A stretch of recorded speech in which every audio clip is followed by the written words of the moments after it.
Hello everyone, I am Aarzoo Chauhan. Welcome back to our YouTube channel B2E tutorials. आज हम discuss करने वाले हैं लर्निंग एंड टीचिंग से एक बहुत ही important topic, very important topic जो है ट्रायल एंड एरर की थ्योरी गिवन बाय थॉर्नडाइक। बहुत ज़्यादा इम्पॉर्टेंट थ्योरी है ये। चलिए डिस्कस करते हैं कि क्या थी ट्रायल एंड एरर थ्योरी। उसको जानने से पहले हम बात कर लेते हैं लर्निंग के बारे में, क्योंकि trial and error theory learning की है। तो लर्निंग क्या होती है, ठीक है। As you all know that learning means क्या होता है, मॉडिफिकेशन ऑफ बिहेवियर।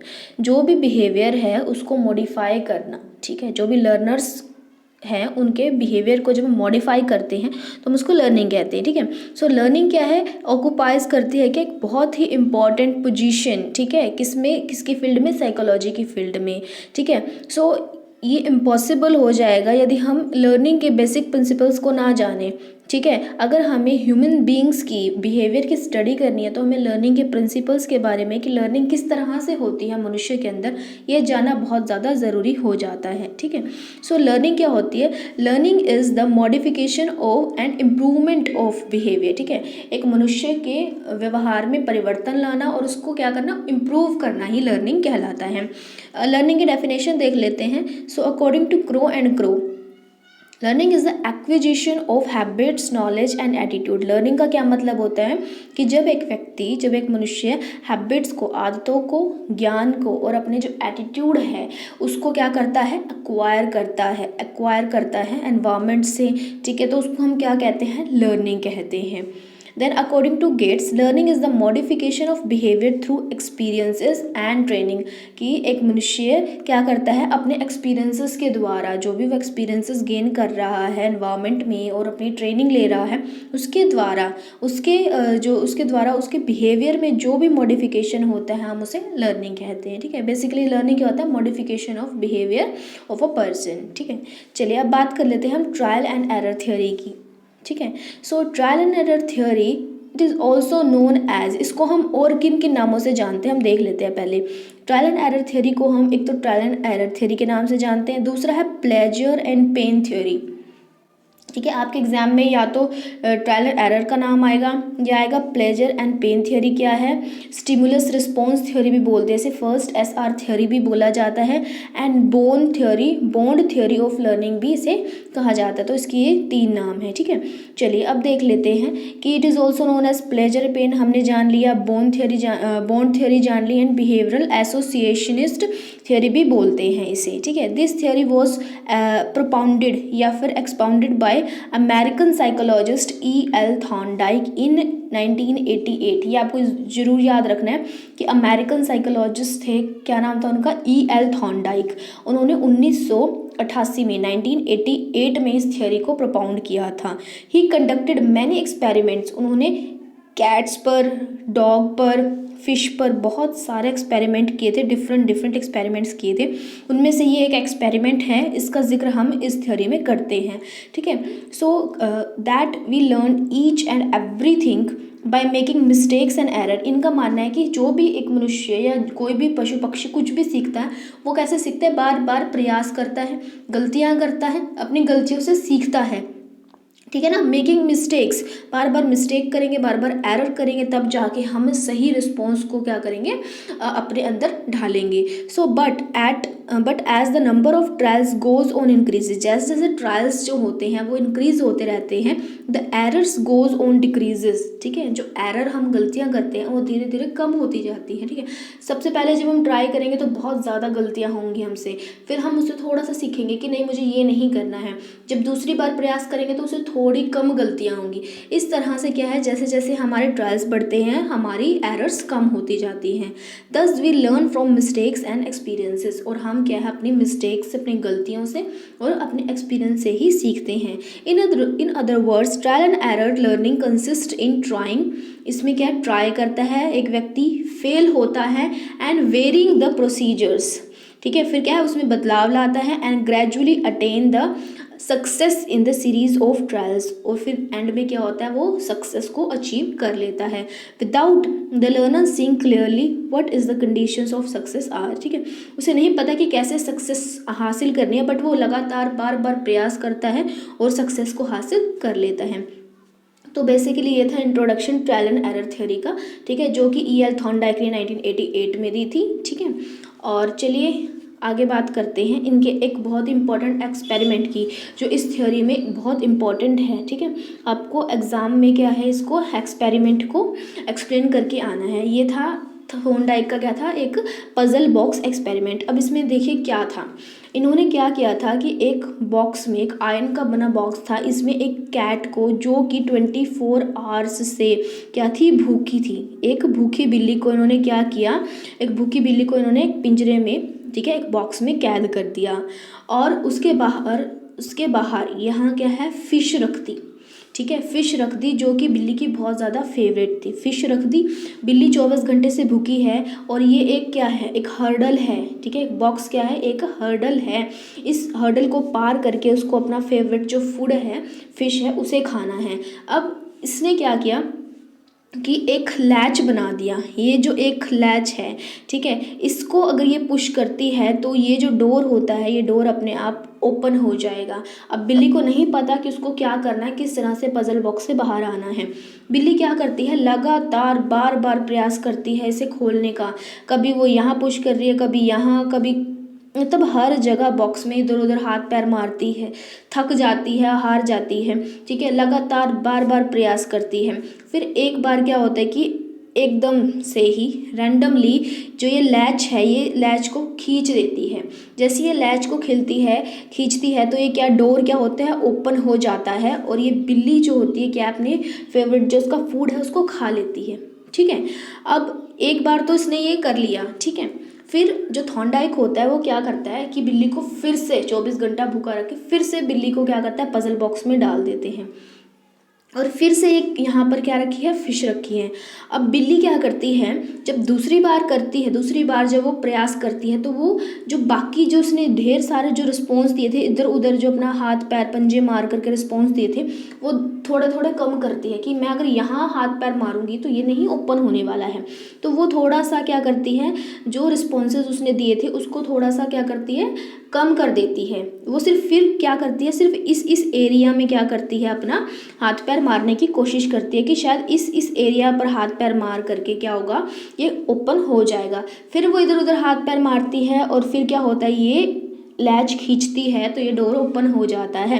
अब उसको समझ में आ गया है कि जब वो इस लैच को दबाएगी, ठीक है, खींचेगी, तो ये डोर ओपन हो जाएगा।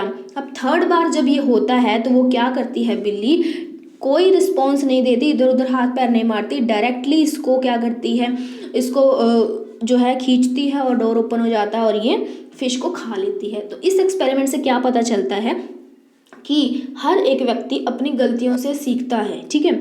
जैसे उसको रिस्पॉन्स मिलता है, जैसे वो सक्सेसिव जो चीज़ है वो कर लेता है, उसको फूड मिल जाता है, उसके बाद वो रिस्पॉन्सेस को क्या अपने अंदर समाहित कर लेता है कि अब मुझे सिर्फ इसको पुश करना है, और ये क्या होगा, डोर ओपन हो जाएगा और मैं इसको खा लूँगा। तो बेसिकली ये इसका पजल बॉक्स क्या था, एक्सपेरिमेंट था।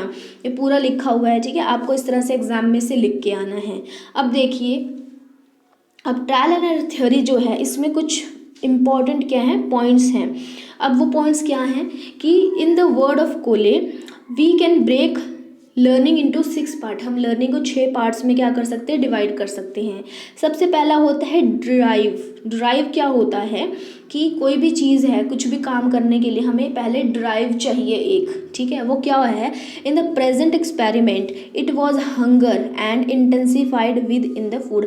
अब देखिए, यदि जो बिल्ली है वो भूखी नहीं होती, ठीक है, तो क्या वो फिश को उसका खाने का मन करता, नहीं करता। वो भूखी थी, उसे भूख लगी थी, उसकी हंगर जो थी वो उसका ड्राइव था, तभी वो क्या है, हाथ पैर मार रही थी। अगर मान लो कि वो उसका पेट भरा होता तो वो चुपचाप पजल बॉक्स में जाकर सो जाती, कोई हाथ पैर नहीं मारती, कुछ नहीं करती, ठीक है, उसे खाने से कोई मतलब नहीं था। ड्राइव क्या होता है कि हमें क्या चीज़ चाहिए, ठीक है। अगर वो भूखी थी तभी वो फूड के लिए क्या कर रही थी, इतनी मेहनत कर रही थी। उसके बाद आता है गोल, हमारा उद्देश्य क्या है, to get the food by getting out of the box. उसका गोल क्या था कि इस बॉक्स से बाहर आऊँगी मैं और क्या करूँगी, फूड को, जो फिश है उसको खा लूँगी, तो वो उसका गोल था। अब बात आती है ब्लॉक की। ब्लॉक क्या हो गया, जो पजल बॉक्स है ना वो ब्लॉक है, ठीक है, बांधा है उसके लिए। The cat was confined in the box with a close door, जो वो बॉक्स के अंदर है वो उसके लिए एक ब्लॉक है, बांधा है। उसके बाद रैंडम मूवमेंट करती है वो, ठीक है, हाथ पैर अपने पंजे मारती है पूरे बॉक्स में इधर उधर। द कैट परसिस्टेंटली, लगातार, try to get out of the box, ठीक है, बार बार लगातार वो क्या करते रहते हैं, रैंडम मूवमेंट करती रहती हैं। फिर क्या आता है, चांस सक्सेस, एकदम से क्या है, रैंडमली वो क्या करती है, लैच को खोल देती है, ठीक है, खींच देती है, वो डोर ओपन हो जाता है। So as a result of this striving and random movement, cat by chance succeeded in opening the door. तो पहली बारी क्या है, वो एकदम से बाय चांस वो डोर को ओपन कर देती है। देन सिलेक्शन, फिर उसके बाद क्या होता है, gradually the cat recognised the correct manipulation of latch. फिर उसको धीरे धीरे पता चल जाता है कि हाँ बस इसको लैच को पुश करना है मुझे, और क्या हो जाएगा, मेरा डोर ओपन हो जाएगा। Is selected the proper way of manipulating the latches out of the random movement, ठीक है।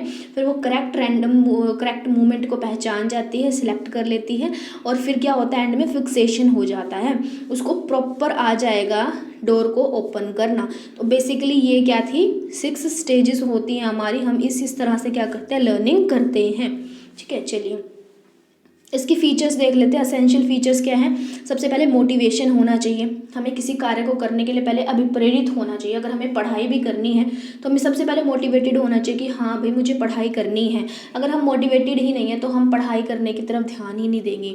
उसके बाद ब्लॉक्स एंड बैरियर्स क्या हैं हमारे सामने, हम उसको देखते हैं, ठीक है। जैसे कि बिल्ली भूखी थी, उसके लिए मोटिवेशन था, ब्लॉक और बैरियर क्या था, उसके लिए पजल बॉक्स था। रैंडम रिस्पॉन्सेज देती थी वो, फिर क्या है, एलिमिनेट करा उसने रॉन्ग रिस्पॉन्सेज को, चांस सक्सेस मिली उसे। देन एस्टैब्लिश करा क्या, राइट रिस्पॉन्स को, एंड अचीव कर लिया उसने अपने गोल को, ठीक है। चलिए आगे बात करते हैं। ये सबसे ज़्यादा इम्पॉर्टेंट है, मोस्ट इम्पॉर्टेंट है ये, ठीक है। ये क्या है, लॉज ऑफ लर्निंग, ये आपको अपने एग्जाम में ज़रूर लिख के आने हैं। थॉर्नडाइक ने 2 लॉ दिए थे लर्निंग के, एक था primary laws of learning and secondary laws of learning, ठीक है। तो प्राइमरी लॉज ऑफ लर्निंग कौन सा था, सबसे पहले था लॉ ऑफ रेडीनेस, कि किसी भी चीज़ को सीखने के लिए, लर्न करने के लिए सबसे पहले एक व्यक्ति का रेडी होना बहुत ज़्यादा ज़रूरी है। यदि वह रेडी नहीं है, मोटिवेटेड नहीं है, तो वो लर्न नहीं कर पाएगा। Then law of effect, law of effect को हम क्या कहते हैं, प्लेजर एंड पेन भी बोलते हैं, ठीक है। कि कुछ चीज़ हमने लर्न की, उसके बाद हमें क्या मिला, ठीक है, प्लेजर मिला, हमें खुशी मिली या पेन मिला, ठीक है। फिर उसके बाद आता है थर्ड, लॉ ऑफ एक्सरसाइज, ठीक है। ऐसे हम लॉ ऑफ प्रैक्टिस भी कहते हैं, कि जो चीज़ हमने लर्न करी है उसको जब तक हम प्रैक्टिस नहीं करेंगे तो हम वो भूल जाएंगे, ठीक है। प्रैक्टिस करेंगे तो वो हमें याद रहेगी, अगर प्रैक्टिस नहीं करेंगे तो वो हमें भूल जाएगा। ये तो थे इसके प्राइमरी लॉज ऑफ लर्निंग। अब इसमें है कुछ सेकेंडरी लॉज ऑफ लर्निंग। इसमें है लॉज ऑफ मल्टीपल रिस्पॉन्सेज, ठीक है, एक से ज़्यादा हम रिस्पॉन्सेज देते हैं। Law of partial activity, law of mental set, कि हम मेंटली हमारा पहले क्या है, सेट होना चाहिए कि हाँ हमें करना है काम। Then law of analogy and assimilation, कि हम जो रिस्पॉन्स पहले देते हैं वही रिस्पॉन्स हम क्या करते हैं, सेम सिचुएशन में वही रिस्पॉन्स बाद में भी दे देते हैं। Law of associative shifting, law of primacy, law of recency and law of intensity of stimulus. इसको, ये जो सेकेंडरी लॉ, इसको हम नेक्स्ट वीडियो में कवर करेंगे। इस वीडियो में हम प्राइमरी लॉज के बारे में पढ़ने वाले हैं, ठीक है। चलिए अब बात करते हैं। सबसे पहला हमारा जो लॉ था वो क्या था, law of readiness. Law of readiness क्या है, कि तत्परता, ठीक है, किसी भी काम को करने की तत्परता क्या है हमारे अंदर, हम रेडी हैं या नहीं हैं। This is also known as law of motivation, इसे हम अभिप्रेरणा भी बोलते हैं, ठीक है। जो वुडवर्थ है call that law of mental set, इसको हम लॉ ऑफ मेंटल सेट के नाम से भी जानते हैं, कि हमें पहले मेंटली सेट होना पड़ेगा किसी भी चीज़ को सीखने के लिए। According to this law, when we are ready to learn, जब हम लर्न करने के लिए रेडी होते हैं, then we learn more quickly, ठीक है ना।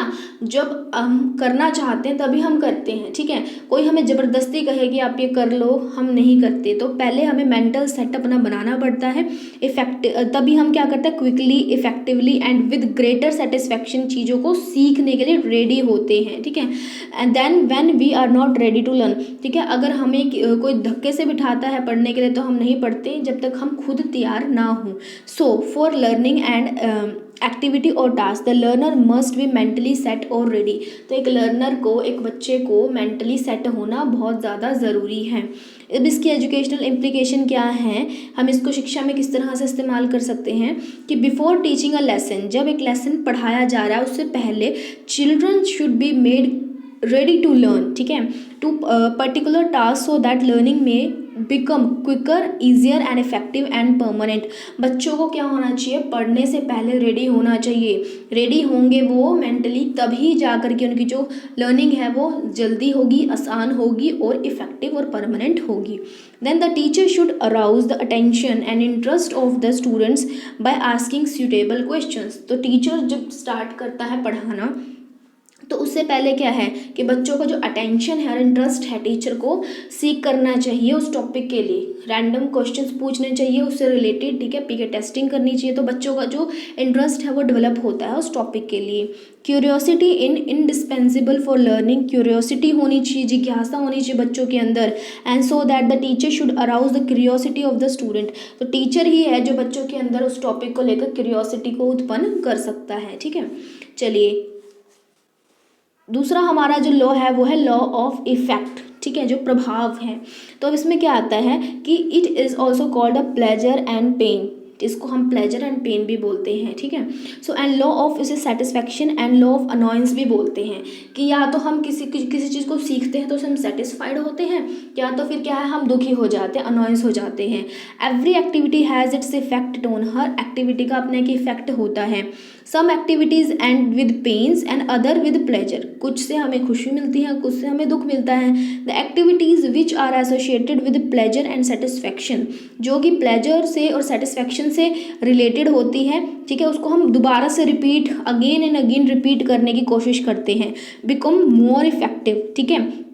And then activity which are associated with pain, punishment and annoyance, जिससे हमें दुख मिलता है, पनिशमेंट मिलती है और अनोयंस मिलती है, उसको हम रिपीट नहीं करते हैं, उसको हम क्या करते हैं, उसको डिक्रीज करते हैं, उसको दोबारा से प्रयास नहीं करते हैं। तो यही लॉ ऑफ इफेक्ट है कि प्रभाव क्या होता है किसी चीज़ को सीखने का।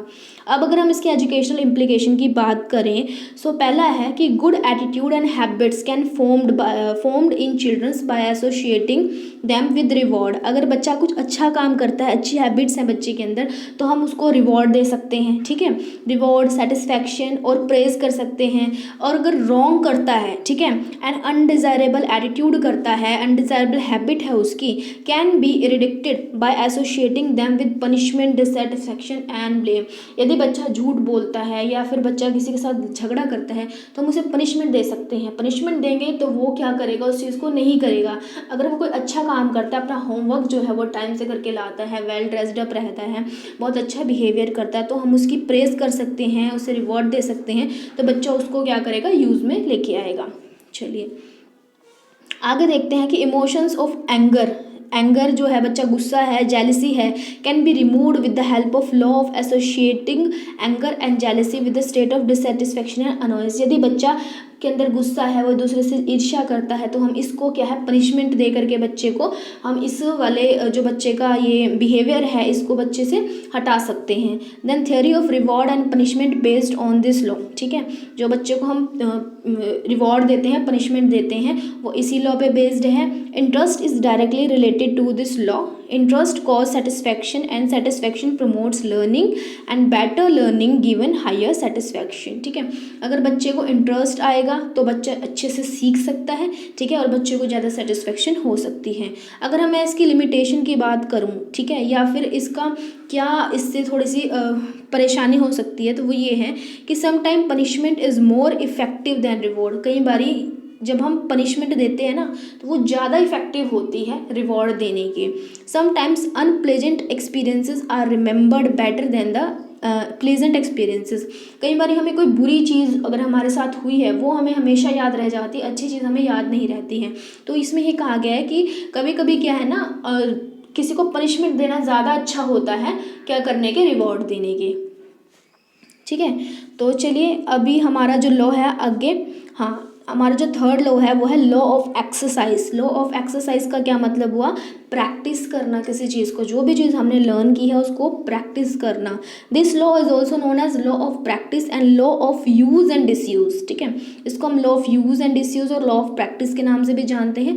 Practice makes a man perfect is known well known proverb. बिल्कुल, जब तक हम किसी चीज़ को, मान लो हमने एक बार किसी चीज़ को पढ़ लिया, ठीक है, फिर हमने उसको प्रैक्टिस ही नहीं किया, तो क्या वो चीज़ हमें अब हमेशा के लिए याद हो जाएगी? नहीं, हमें उस चीज़ को लगातार बार बार प्रैक्टिस करनी होती है, तो हम तभी उस चीज़ को क्या है अपने अंदर करेक्टराइज कर सकते हैं, तभी हम उस चीज़ को बेहतर सीख सकते हैं। ठीक है, तो practice makes a man perfect.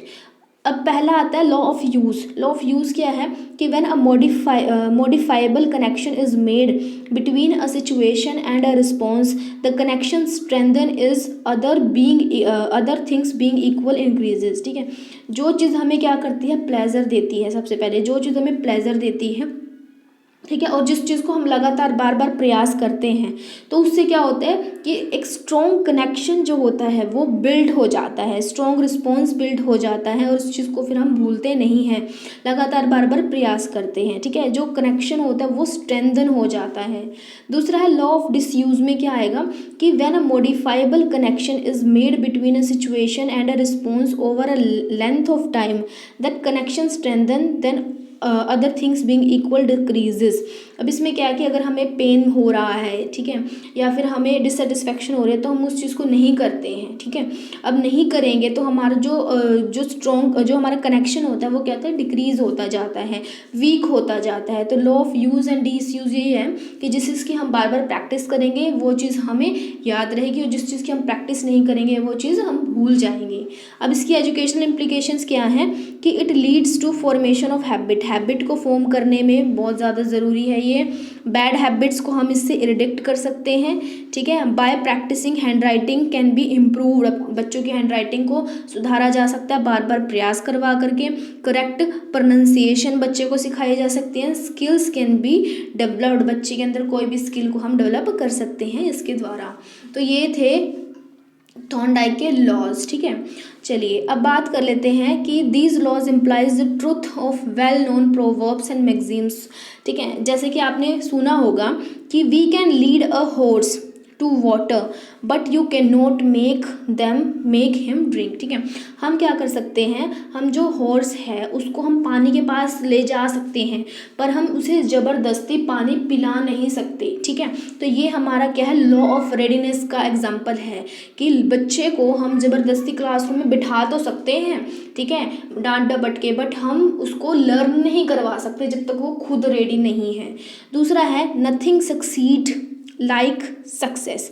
ठीक है, तो ये क्या है? हमारा लॉ ऑफ क्या है? इफेक्ट है कि जो सक्सीड है, जो सफलता है, सफलता से ही सफलता आती है। ठीक है, कि सफलता आएगी तभी क्या है हम और ज़्यादा मेहनत करेंगे। उसके बाद जाता है law practice makes a man perfect, जो मैंने आपको पहले भी बताया। तो ये जो एग्जांपल है क्या हमारा लॉ ऑफ एक्सरसाइज का है कि जितनी ज़्यादा हम प्रैक्टिस करेंगे हम परफेक्ट होते जाएंगे। चलिए अब हम बात कर लेते हैं इसके एजुकेशनल इम्प्लीकेशंस की, कि एजुकेशन में किस तरह से इम्प्लीमेंट करेंगे।